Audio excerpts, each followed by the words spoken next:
ahead with that title. What's what's going on, you guys? My name is Steven, I'm Christina. and we're coming back with another video concerning thoughts in the Bible. We're not talking about thoughts in the world, but we actually can bring that all that in together. Um, while we waiting for Facebook to build up our audience, we're just gonna give you a little bit of background on it. My wife came up with this topic about see that thought over there, see, because a lot of people gonna look at the topic and be like, see that hole over there, but we're really not talking about holes or anything like that. We're not trying to say anything provocative. So with that being said, I want to talk about Rahab. She was a harlot. She was she was a whore in the Bible. But she was also a way of escape for two men that was in the Bible.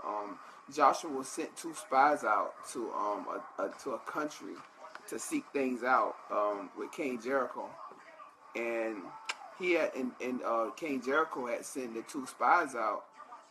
Sent Rahab out to basically bring in the two spies. But what she did was when the two spies went to her house, she let them come in and let them stay there. And King Jericho, he had sent his soldiers to the house, and they was asking Rahab, like, where are these guys at? Are they here? She told them they was there, but they left. But even though they didn't left, they was still there. But he thought that she was for him. Well, the king thought that Rahab was supposed to be for him, but God had other plans. And what she did was made an escape for the two spies.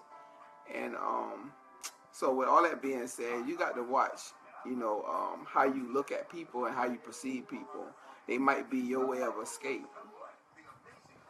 All right, and we're going to talk about the woman at the well. The woman at the well was married 6 times, and she came into a relationship with Jesus.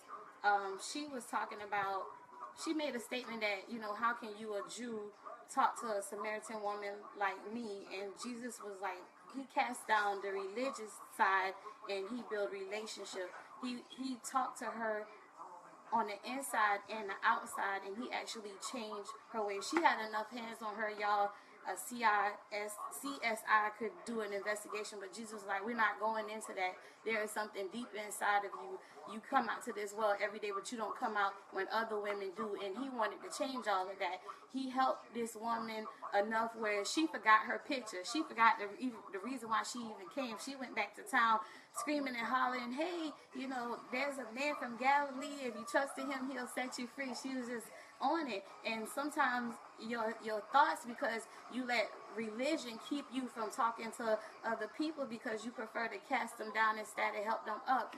My faith may not be your faith. I probably didn't grow up like you grew up, but just because you heard something about me, that doesn't mean that you should stop talking to me when it's common courtesy to show a person kindness. It's common courtesy to say good morning. It's your upbringing, but religion will have you turn away from that.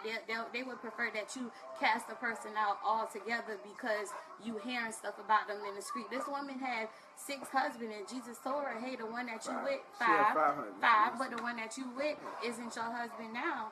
And like I said, when I looked at this story, I was in awe because people make mistakes, and they need to grow from it. They need to have a better understanding that there's another way of life. Like, there's forgiveness out there. You shouldn't walk around ashamed. You shouldn't, stop coming out. Stop coming out because you're afraid what somebody else is going to say about you. And that's what it was about. When they went through the concordance, if you read through the concordance of the Bible, the other women would come out at a certain time, but she wouldn't.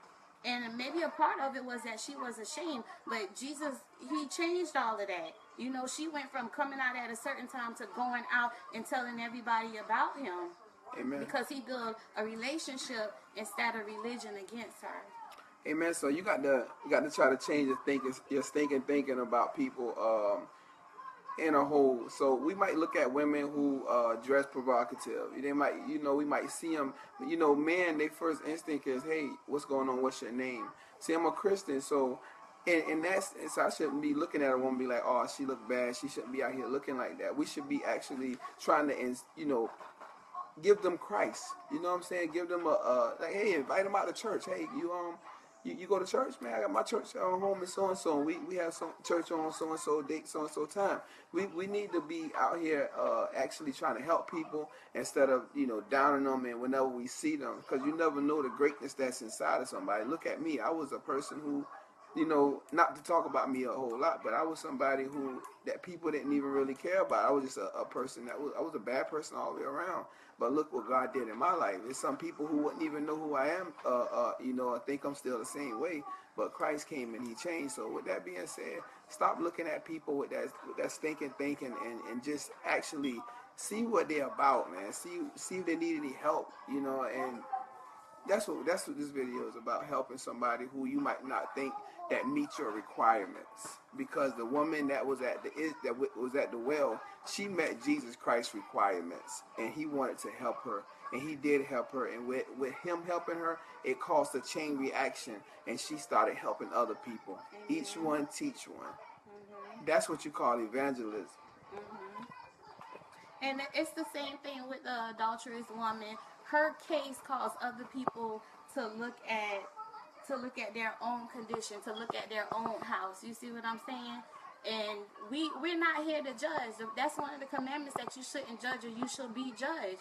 So if you're going to do it, if you're going to live the word, live the whole word. Don't be so quick to cast stones. Don't be so quick to put people out of God's house. Because if it's your house, of course you're going to expect people to go and come as you please. But God wants His house full. He said that in His word. There was a story where a ruler, he was having a party, and when he sent out the invitations for the people to come, Daddy, wait a minute. When he sent out the invitations for the people to come, they made excuses. They was like, hey, I can't come because this and that, and either my daughter's sick, or my son has a basketball game, or whatever. And I'm just using this for an example. But he told his servant, he said, go out into the highways and byways, and guess what? He got poor people. He got people that was hungry. He got the adulterous woman. He got the woman at the well, and guess what? His house was full. So that's what you need to do. You need to get up out of the house, go into the highways and byways, and fill God's house. You want your house empty. It takes broken people to fill a house. God's house or the hospital. All right, y'all. We signing out. Y'all eat on that.